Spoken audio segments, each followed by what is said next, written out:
everybody. Welcome to Sled Talk, where we love talking everything snowmobiles, from pulling the cord to pulling your hair out. There's nothing in the snowmobile world that we won't talk about.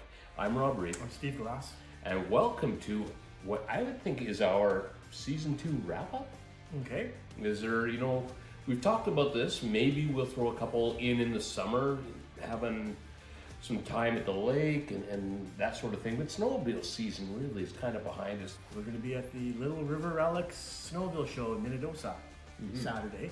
Right. I won't bother with the date because this is going to come out after that. Yeah, well. Showing off some some of my sleds. I've never done that before. We'll see what it's like being at a show.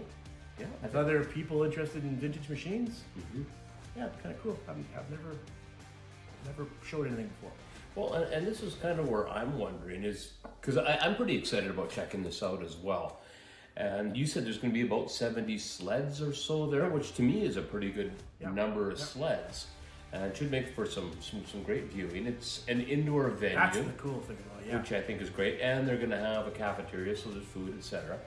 But I start to wonder if there's an opportunity, and I know we've talked about these things, but is there an opportunity to do something similar here so that we're not, I'll say, trying to take business away from them or take people away from them, but maybe in the fall so that, people get to show off their sleds and maybe they don't have the means to travel 2.5 hours to Minnedosa. So I don't know, but there are a few smaller shows around here that we've just not gone to. Okay. But these guys reached out and kind of invited me, so I thought good one to try. Start with first. If it's a lot of fun, we really like it. There's a few little shows that are kind of on our area more. We'll maybe look into them next year, but they're mostly, unfortunately, right during my busy season. See, and I don't want to take away from what other people are already doing.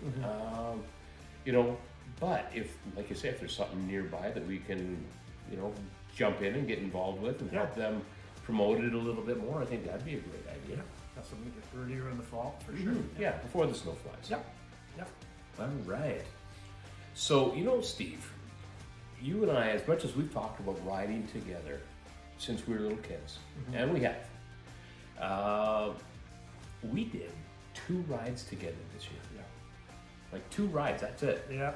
And we need to change that. Oh, I know. Next year, I was talking, I've got to have a much more open schedule next year. Yeah, well, mine's wide open now. Yours is, yes. And so there's no excuses from me.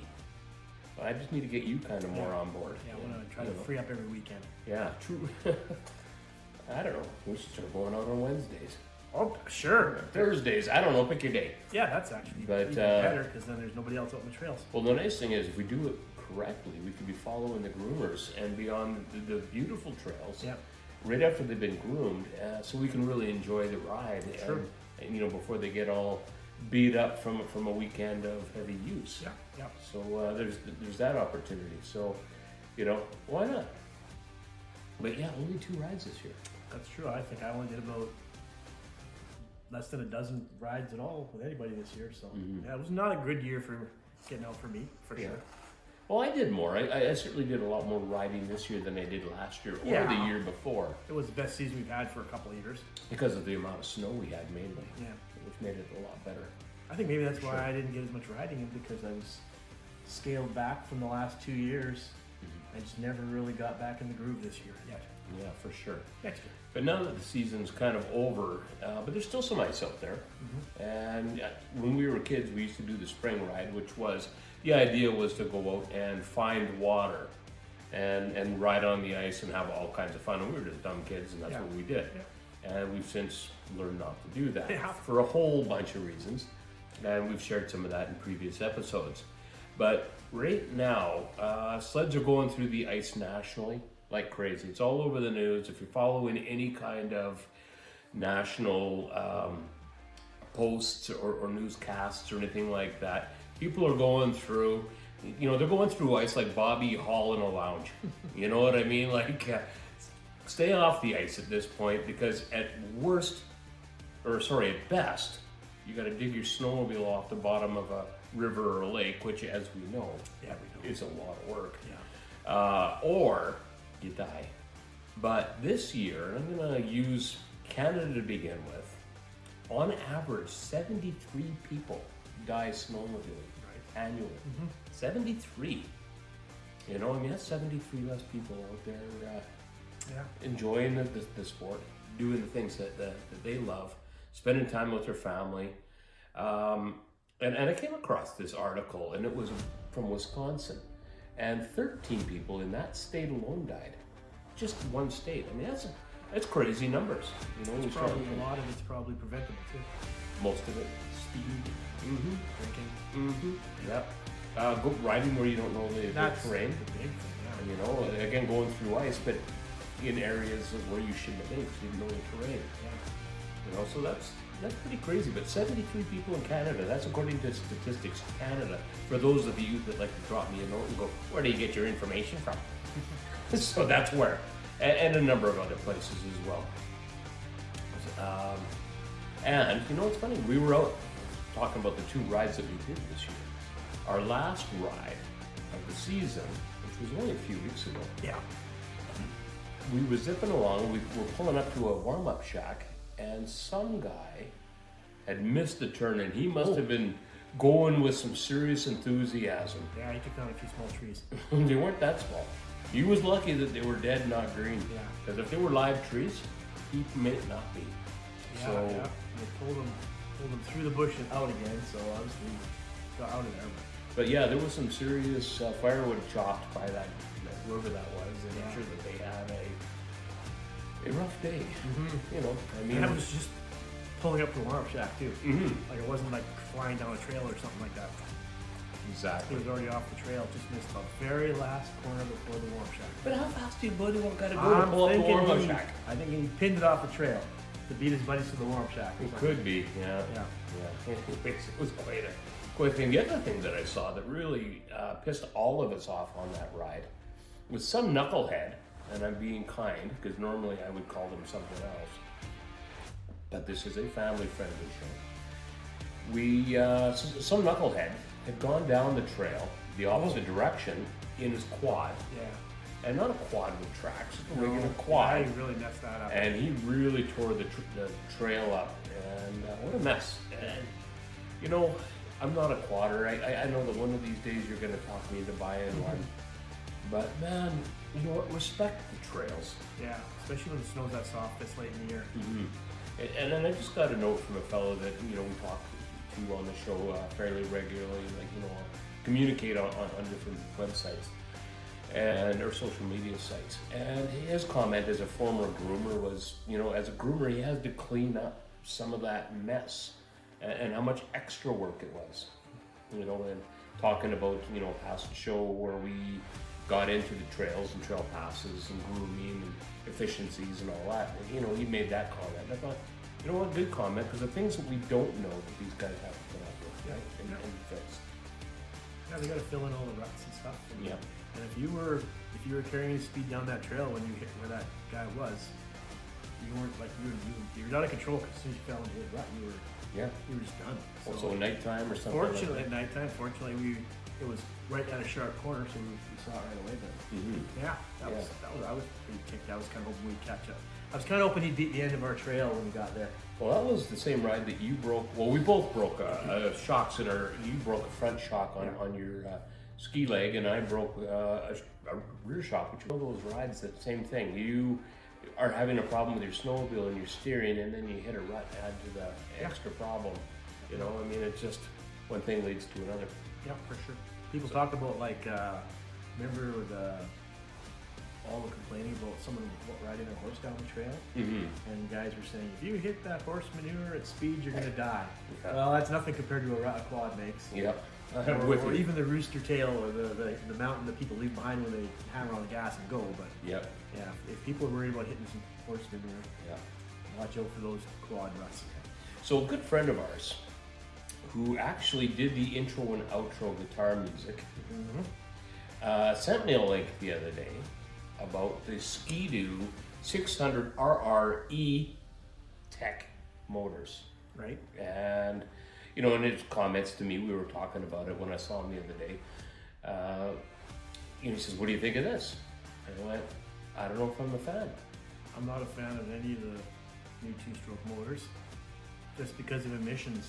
They run them so lean, and they run them on such a little amount of oil. I don't think they're anywhere near as reliable as they were 10 or 15 years ago. Well, and I think that's where four-strokes beat them now. And I tend to agree with, first off, I completely agree with you, but there's a bunch more that goes with that. First off, they've taken this motor, and it was apparently originally about 125 horsepower, so they've cranked it up another 5 horses to 130. Yeah. Then their claim is they are going to burn less gas because they've, fooled with the timing and some other stuff.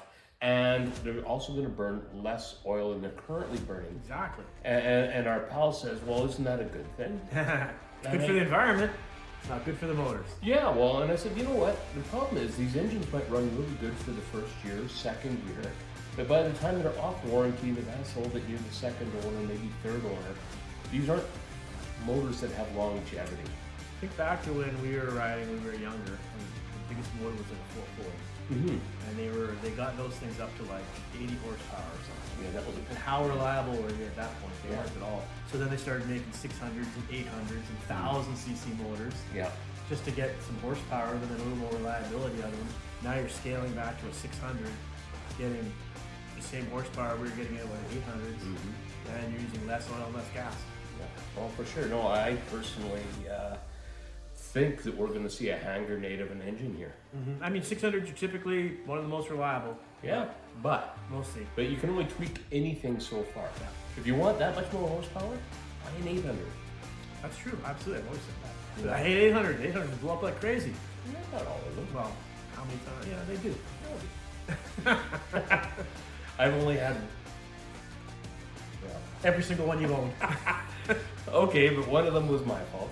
Oh, it doesn't matter. Yeah, well, if it had been a 600, it still would have blown up. That was 100% my fault. Okay. I leaned it out and then went out in, it was carbureted, leaned it out way too much with some jets and went out in minus 35-ish, 40 below temperature. It was ice cold, so that leaned it even more and popped the motor. Yeah. That's not the engine's fault. I gotta own that one. Okay, fine. The other one was the exhaust valve. The nut came off the back of the exhaust valve. So is that 2 times with that 800? No, that's 2 separate 800s. Oh, okay, sorry. But that being said, Is that including your Dragon? yes, Okay. you were with me on with the Dragon. Yeah. No, I was with you with the 800 when it died on the Prime Meridian just as you were sitting there idling. Yeah. Maybe that was the second time. I don't recall that. You dropped an exhaust valve. Me, and Bill were sitting at the Prime Meridian. We were all saying goodbye, parting our ways. You fired up the machine. It was just sitting there idling. Yeah, okay. I'm pretty sure. I'm having an old person moment, or you're thinking of someone else, because I really don't remember that. The one time I'm thinking about was when we were at my cottage. I remember that one. I'll confirm Yeah. it sometime. Okay. Yeah, all right. Confirm Bring it in with a people third. that were there. Yeah, bring in a third party to Okay. pick one of our sides. Right on. Okay. Anyway, the point being here that I think taking an engine and removing the amount of oil is a recipe for disaster. And it's like I explained to my buddy yesterday. I said, it's like taking an engine that's used to getting, say, a 50-to-1 mix of oil, and now you've gone to 85-to-1, right? Like it's ultra lean. And they're surviving the bottom end. Every inch of that motor's surviving on that oil. Yeah, that's just it. They don't have an oil pan. And snowmobilers know this. But anyone that's watching the show that is either new to the sport or hasn't done a lot of engine wrenching knows we don't have an oil pan. Well, the 4-strokes will, but the 2-strokes don't. That's what we're talking about, is 2-strokes. I know. I think 2-strokes is pretty much. I hate to say it because I love 2-strokes, but I think they've kind of gone there as far as they can go with them, and still need all these emissions and stuff. If emissions were loosened up, you could keep going with them forever. Well, I guess if they stop selling snowmobiles in California, this problem will go away, right? I was talking to a guy with snowmobile in California. Yeah. He was asking me some questions about clutching. Yeah. Well, I guess, how would you hook up properly on the beach? He said he was one of 2 or 3 people down there that had one up in the mountains. Oh, right on. Right on, yeah. All right, so Steve, as we said, this is kind of a wrap-up episode. I think it's really good that we have kind of a top 10 moments from the season that we go over. Right. And so of the top 10 that kind of came to me, number 10, counting down to number 1. Okay. I wonder why, should we get David Letterman on the show? Anyway, number 10. Safety Services Manitoba, the guest episode, Be Safe Out There, where we had Terrace Barron on with us. Yeah, that was a good one. And that was a really good show. And, first off, he was our first guest. Yeah. And I want to do more of that next year. Yeah. But I thought it was a great episode. It really talked about how important learning to manage your snowmobile, learning to ride it was. Absolutely. I think the club should get involved in putting that on for the younger people. Think about when we learned, our snowmobiles could only do about 60 miles an hour, and they would tip if you even turned or got close to a ditch. Oh yeah. You had to learn to lean. You had to learn, like way over exaggerated, learn to lean, and our brakes sucked, so you had to learn to brake properly. And our headlights were no good. You couldn't see very far, so you weren't going fast. Our helmets and stuff were crap, so you couldn't see, so you weren't going that fast. You got 25 horsepower. And now you've got kids getting on 130 horsepower, 600 motors here, and on sleds that feel like they're floating. Yeah, well, they're very stable platform. I can remember getting caught off guard when we first stepped up from, like, even trailing our machines to some of the new machines, and you're just flying down a ditch, and all of a sudden you realize how fast you're going as you're sailing off of a road approach or something, right? And that's after years of riding. Yeah, absolutely. So if kids are getting to get onto these machines that are this fast and handle this well, they should definitely take some of a course to get used to the controls and know what they're doing and be able to respond to situations. Safety Services Manitoba offers corporate courses. Yeah. I believe there are other courses being offered out there. I can't remember if it's Snowman or somebody, but maybe it's worth going to the Snowman site to see what they offer, because if those courses are out there, again, I strongly suggest you take them. Yep. Number 9, we did a show, not an article, on Articat's electric power steering systems, the EPS systems. We got into a bit of a chick sled debate. Yeah. And that generated some... did. That generated a little bit of excitement. I would like to try one now, but I don't think I want the extra parts that can fail. Yeah, or the weight. Well, yeah. But I'd love to try one, just curious, right? Did you see that big Polaris I was working on? I can't even remember, was that huge big 4-stroke Polaris that looked like a bagger motorcycle that was here? Basically, it was that floating couch? Yes. Yes. Power steering would have probably been pretty nice on a machine like that. Well, and I'm sure it's got its place. Yeah. I really am. And like anything, I find that, when you're sitting still, sure, they're heavy to turn, but once you're gliding down the snow... Yeah, if they're set up properly. They turn fairly easily. Number 8. Steve, you shared your best engine rebuild practices, and you got into everything from procedures, crankshaft quality, best practices, which, down to gaskets and all that sort of stuff, and doing it right the first time. And that one, again, generated a lot of really good information and response from people out there watching, as the people are sharing and they're liking, and of course, they're doing all the other great things that, like subscribing. People really enjoyed that conversation. Don't cut corners and go right to the bottom end of the motor. There was a good thing on Facebook the other day. A guy was just freshly did his top end, and he went 30 miles, and he had a picture of his piston all punched full of little, obviously steel punching to the top of the piston holes. And he's asking why this would happen. And it's pretty obvious that a bearing or something in the bottom is starting to come apart. Right. And there's metal floating around in there. And he just did a top end, lasted 30 miles. Fresh top end. Yes.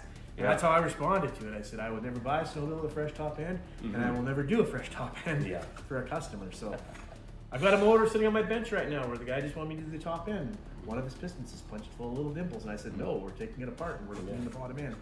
Exactly. If you got to do a top end, pull the motor out and do everything. Yeah. Number 7. Yes, sir. Wasaga Beach World Record attempt. So, first off, I don't think that there's a lot of Guinness Book of World Record attempts in the snowmobiling world, and maybe I'm wrong. Should look into that. I should. Maybe there's something we can actually... Yeah. But what I loved about that, and the feedback that we got, was it was a great mix of community pride. Yep. They're trying to do this, and from the fact that they were going after a Guinness Book of World Records, they also created a lot of donations for charity. which speaks well to the snowmobile community.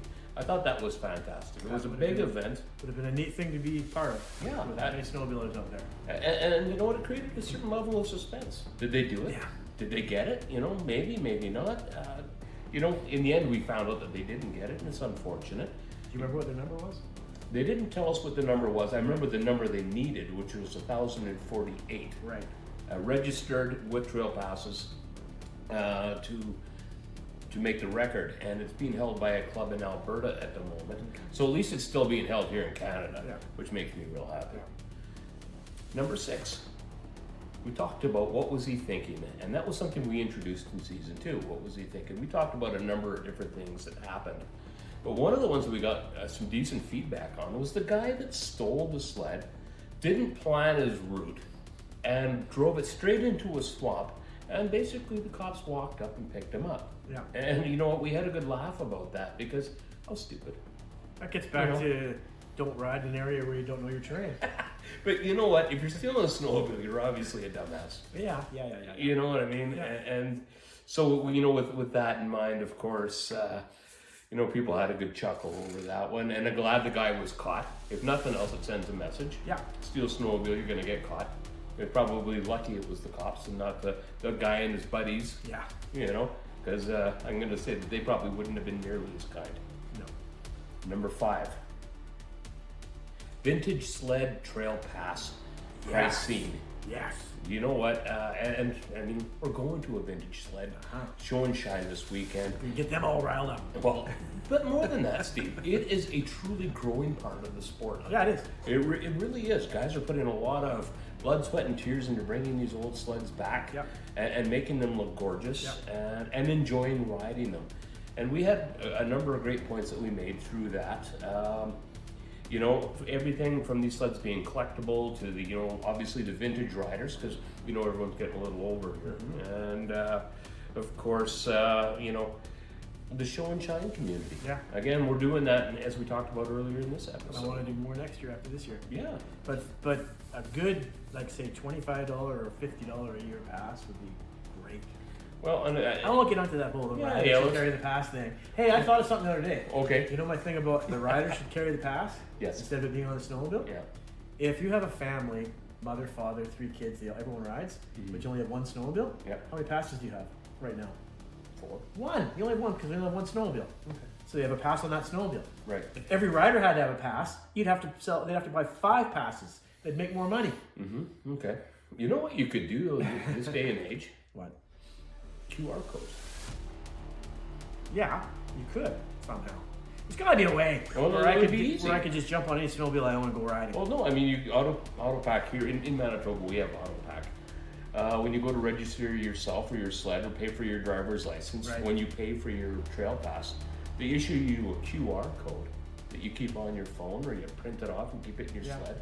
And now you got a QR code. And the cops come up and I think the whole you're good. problem is those red plates are so visible and easy for them to catch or watch for, right? Well, But if you had to have a little QR code on your windshield or something like No, that. but I mean, carry one with you. Well, I mean, that that's- goes to your individuals. Yeah, okay, yeah. QR code works for that. Yeah. Anyway, we're not going to go and rebeat this Okay, one up, and it was but a good I one. do like the vintage, reduce the price of the vintage pass. Yeah. Because we talked about having a vintage poker derby, and we'd have to be on the groom trails, Mm-hmm. and that instantly right off the hop costs you $150 just to do that day. Yeah. And if it was a $25 or $50 fee Yeah. for the distance you're going to go and the number of times you're going to have your machine on those trails. Sure. And they attract a lot of attention on the trails, and people like to see them on the trails, so it's actually good promoting too. I think so too. Number 4. Now we're well into the top 5, Steve. Your rant about the new sleds. Steve didn't like the new sleds, right? They all look the same. Yeah, you were talking about boring sled designs. Yeah. Yeah, you were talking about the overpriced electronics. And even, you know, some of the stuff that they just don't need, like that hit the brakes and the engine stops running, you know, that nonsense. Yes. You know, there's no real added performance from any of that. And the manufacturers really, you felt, missed the mark. Well, I think there's no individuality anymore. They're all the same. They all look the same. I mean, the guys riding them will say they're different. Like the guy that told me they all had different spindles. So I had to start memorizing what spindles look like. Yep. Skidoo, I did see the other day. they came up with that big promotion about where you hit the brake and it stops your motor, and everybody went on about how dumb that was. But what they should have come up with first was they have an adjustable rear height for the rear bumper, Right. which is a cool idea because if you're short or taller, if you have to lift in deep snow, Yep. and they have 2 seats you can get. You can get a short seat or a tall seat for your sled, and you can adjust the angle on your seat, manual. So you can slide off faster. Yeah, but that's two features that they should have mentioned Yeah. because they're actually not bad ideas. Okay. Yeah. But they still look like little grasshoppery things that are. Yeah. Number 3, believe it or not, our coverage of military snowmobiles. Right. Holy, did that light things up on a number of different sites. Are people happy or upset? A little of both. Everyone's saying, comments from, it's a piece of equipment, it doesn't matter what they use it for. If it works, use it. Guys going, the military's been using this for years and things like that. To, you guys seem very anti-military with this comment. I went, how the hell did you read that into this? Because it wasn't that. I was actually very, very proud of the Ukrainians beating up the Russians who were using these particular snowmobiles. And Did anybody say what the Canadian Argo-built ones were called? somebody did. I can't remember what Okay. they were. I did find a picture. It was posted in that episode. Okay. But that one, like I say, it just it really resonated with a lot of people. I guess you know what? If the snowmobile wants to go to war, let's make him a sergeant and put him to work. Sure. Number 2, Manitoba's massive trail system. Is it too much? Yeah. You know what? And the things we talked about, quantity versus quality, funding, volunteer burnout, realistic usage, right? Like, are some of these trails not getting enough usage, right? And again, we're still getting some feedback. Even this morning, I had a couple guys send me some information on that one and some of their opinions. And you know what? I love getting good, thoughtful dialogue from people. Right. Well thought out comments. Yeah, even if you're trying to change your mind about something. Well, I don't mind a good discussion because Exactly. maybe I am wrong, right? Yeah. I mean, it happened Maybe once you are. before, It has happened. Yeah. 1973, but it happened. And so anyways, like I say, I really appreciated the fact that we could have a conversation versus you guys are nuts. You guys are idiots. So what do people think We're about- married. We already get told that regularly. What did people think about the sharing of groomers and maybe a few less trails? There was different opinions on that. One fellow came on and mentioned that it's already the one guy driving is putting on a big day of 100 kilometers and a little bit of a lot of hours. But I'm thinking if you're sharing drivers or hiring an extra operator or two and training them properly, you can dispel some of that. And, we didn't get into a deep conversation about it, but it was a good comment. I really appreciated it. Right. And and other people as well would have given us feedback on that. So I'll tell you, like, people take their trails seriously. And I remember when trail passes, we've talked about this, when they came in and groomed, like, the ditches and areas that we were riding for years, suddenly were groomed and we had to buy a pass. Yeah. Holy shit, were we pissed off. Yeah. I mean, yeah. And now, honestly, it's almost exactly the opposite. People are pissed off when they're not groomed. True. We can get into who should pay what, or vintage sleds, or, are we paying too much, or are we not paying enough? Every province charges different. Even down to, is there any kind of an exchange of, if I've got a Manitoba Trail Pass, can I ride with that pass in, say, Saskatchewan or Yes, Ontario? you can. No, you can't. I know. I know. Saskatchewan, apparently you can, Yeah. and in Ontario, apparently you can't. That's right. That should be something they share a little bit too. Well, and I'll say this, even if I had to buy a crossover pass, that cost me, I'll say another $50 to go into Ontario. Will you be riding in Ontario at all as well? Then instead of whatever we're 150, it's $200. Yeah. And kick some of that money back. Yeah. You probably find more people buying into it versus just going across the border, riding and going, screw it, I'm not spending the money on that trail pass, which is, again, lost revenue. We've ridden to Saskatchewan a couple times and spent our money over there. Yep, absolutely we have. Yep. You betcha. So, number 1. Well, number 1 seems a lot like number Well, it's similar, but you know, I guess really number 2 was how many, Oh yeah. how far, you know, and we kind of crossed into number 1 in the conversation here. But really, the trail grooming debate, right? And again, this one is ongoing again. Is it being done efficiently? I say no. I think that there is a huge opportunity for improvement. Now, I'm not saying that people aren't trying hard and they're not doing a good job. You're Right? just saying I'm not crapping on anybody here. perhaps clubs can work together to be a little more efficient with what they're doing. Exactly. Not that they're not doing a good job, but they could be, Better. well, not even necessarily better, but they could be saving themselves a little, maybe some time and money. Mm-hmm. Like efficiency-wise, they could. Mm-hmm. That's why I say, you know, I mean, clubs. Everyone you talk to, the people are getting burned out. The volunteers work hard. Every club has that little nucleus that busts its ass, and then a lot of people that just mail in the money to be part of the club. Yeah. And that little nucleus does ebb and flow because those people do get burned out. I just think that there's more efficient ways and possibly financially efficient ways of doing this. Right. I don't have all the answers, but that was kind of the conversation that you and I had. But it, you know, I mean, it touched on everything from club, politics, to, you know, again, the money and quality debate, and you know, everyone out there has an opinion on this, and we're not necessarily always right. Well, I don't belong to a club, so I can't really Yeah. really say what they should do, but Or you should sign up. Well, at least make your cash donation, even if you have no time to do anything beyond I'd that. feel guilty about that too, though. Mhm. Like I like doing what I can, but I'd feel guilty about joining a club and knowing that I don't have time to. I'd rather promote their club or some other way to help their club. I wouldn't Well, I mind was going to just. say that $50 or whatever it costs you to be a member I know, but is a way of promoting and supporting the Yeah, club. I guess so. I was just Yeah. thinking I'd rather just give a club some cash at the beginning of the year and not be a member. Mm. Just because I feel guilty if I'm a member and I'm not going to meetings and I'm not, you know, out there helping and volunteering because I have no time in the winter with my shop and everything. So Yeah, well- I've always felt that. I belonged to a club when we were in Winnipeg for a while, you know, Yeah. and we weren't a grooming club, Mm-hmm. so it was easy. But Yeah. So you're right. Yep. Should join the clubs. Just Mhm. do they have a, you know, like a something where you can buy an honorary membership and know that you're like, so say I want to go to Carver, can I buy an honorary membership for out there or to Turtle Mountains?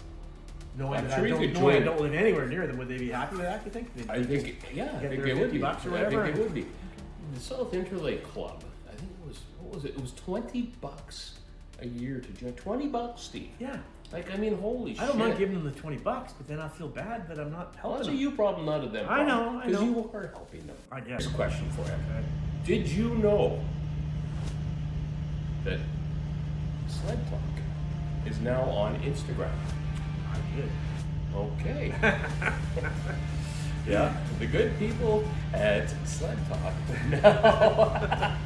have now joined the world of Instagram. And so anyone that's out there that's an Instagrammer, again, please follow. I think Instagram is the follows. Should I spin around while you do this? Sure, go ahead, spin around. Look what Steve has. Yeah. Steve. Mm-hmm. What was I going to talk about? You wanted to talk about pressure testing. Oh, pressure testing, leak down testing on motors.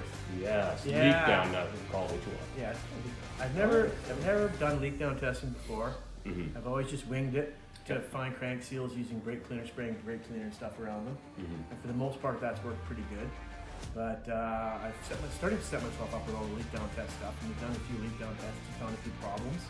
But mostly what you find is when you're trying to do a leak down test is that the exhaust manifolds are cracked and the exhaust gaskets don't seal, and you find pretty much every leak in a motor except for the crank seals. And after you seal up all the other leaks, you can find that the crank seals are really good. But it's kind of neat. We found a Polaris XLT with super blown up crank seals that I didn't think was crank seals that it was running. No, I mean, you wouldn't expect that with that. I know.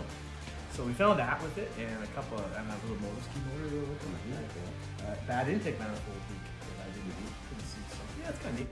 Yeah. I'm gonna do a lot more. I'm setting myself up. It takes every snowmobile you do, you have to order like a ton of little plugs and things to plug up all the carb boots and exhaust boots. It's gonna be like a huge box of things to do everybody's motor, but I'll be doing a lot more leak down testing next year. So your leak down tests are actually discovering other problems in the engines. Yeah, you got to seal up every leak you find just to try to get to testing the crank seals, right? So at Polaris, the first thing it came up showed me was the exhaust manifold crack. So I welded that, and then all the exhaust manifold gaskets were leaking, which they typically do.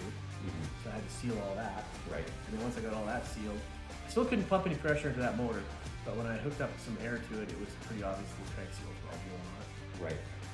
And it's kind of interesting because you're supposed to pump a motor up to like 7 pounds or so, and it's supposed to hold that for 3 minutes.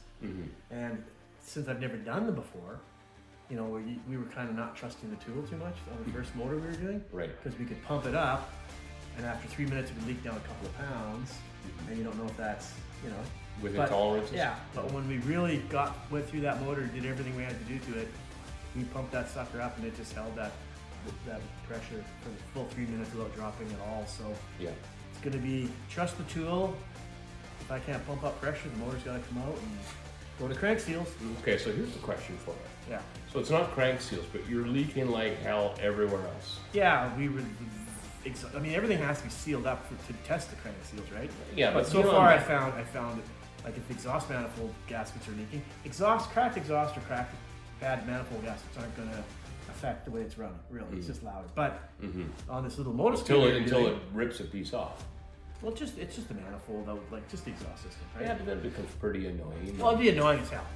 But on this motor scooter we were doing, we found the leak around one of the cylinders was actually crooked, so the intake manifold wasn't sealed. And it's not carb boots; it's a steel, like an aluminum intake manifold. Right. So it's a straight thing, and it wouldn't seal because the cylinder was on an angle. And we found that with the tester. So it'll test everything. I mean, it's going to find every little leak there is in that motor. Right. A lot of them, it's going to find more leaks than probably you'd imagine. So the nice thing, I think from what I hear you say is when you're done, having done the test and done the repairs, the guy isn't going to be back here in a month going, my engine burned down again, what the hell? Yeah, no. You know what I mean? Because first off, you don't need the grief, and I know you make good on warranty. Yeah. But the guy that owns the sled doesn't need the grief of, shit, here we go again. Yeah. You know what I mean? I'll be more confident with the motors when they leave here because a small leak in a seal, that engine might run good for years. Yeah. But at least I'll know about it now. So it's just a pain in the butt test to do because of all the fittings you need and all the other things you find leaking while you're doing it. Okay. I think I'll start doing it to my new motors when I rebuild them. I've never done that before. People will probably say I should have always been doing that. You know what? Everything in its time, right? Yeah. And I'm going to say that there's probably lots of guys out there that do work like you do, that don't do what you're doing now. And, you know, like anything with time and experience, you add tools that make the job more efficient. Yeah. You know, and that's the idea. You can't do everything with a hammer and a standard screwdriver. Picked up a timing kit this year too, so I can easier time points on motors. Yeah, we've always kind of jerry-rigged stuff to do that in the past, but right. I picked up a proper little kit for that this year too. Cool. Yeah, cool. What else you got for us, Steve? That's about it. That's about it for today. Yeah. So this has been our, I'll call it season 2 wrap up. Okay. Thanks for joining us, everybody. Thanks for everyone that has liked or shared or subscribed or followed us or whatever you do on whatever your favorite social media site is. We certainly appreciate you joining us on the shows and everything that's going on.